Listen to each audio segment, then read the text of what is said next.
بسم الله الرحمن الرحيم. يا أيها الذين آمنوا كتب عليكم الصيام كما كتب على الذين من قبلكم لعلكم تتقون أياما معدودات فمن كان منكم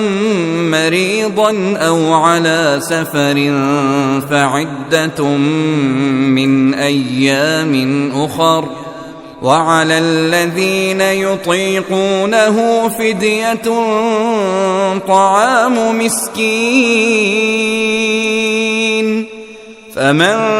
تطوع خيرا فهو خير له وأن تصوموا خير لكم إن كنتم تعلمون شهر رمضان الذي أنزل فيه القرآن هدى للناس وبينات من الهدى والفرقان فمن شهد منكم الشهر فليصم ومن كان مريضا أو على سفر فعدة من أيام أخر يريد الله بكم اليسر ولا يريد بكم العسر ولتكملوا العدة ولتكبروا الله على ما هداكم ولعلكم تشكرون وإذا سألك عبادي عني فإني قريب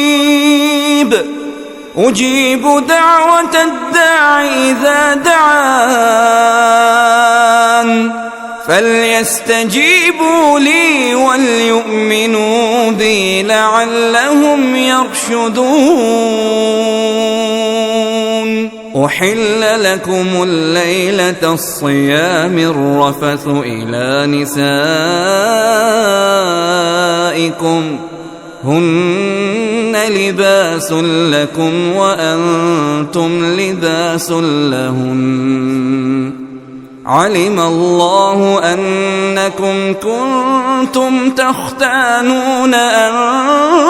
أنفسكم فتاب عليكم وعفى عنكم فالآن باشروهن وابتغوا ما كتب الله لكم وكلوا واشربوا حتى يتبين لكم الخيط الأبيض من الخيط الأسود من الفجر ثم أتموا الصيام إلى الليل ولا تباشروهن وأنتم عاكفون في المساجد تلك حدود الله فلا تقربوها كذلك يبين الله آياته للناس لعلهم يتقون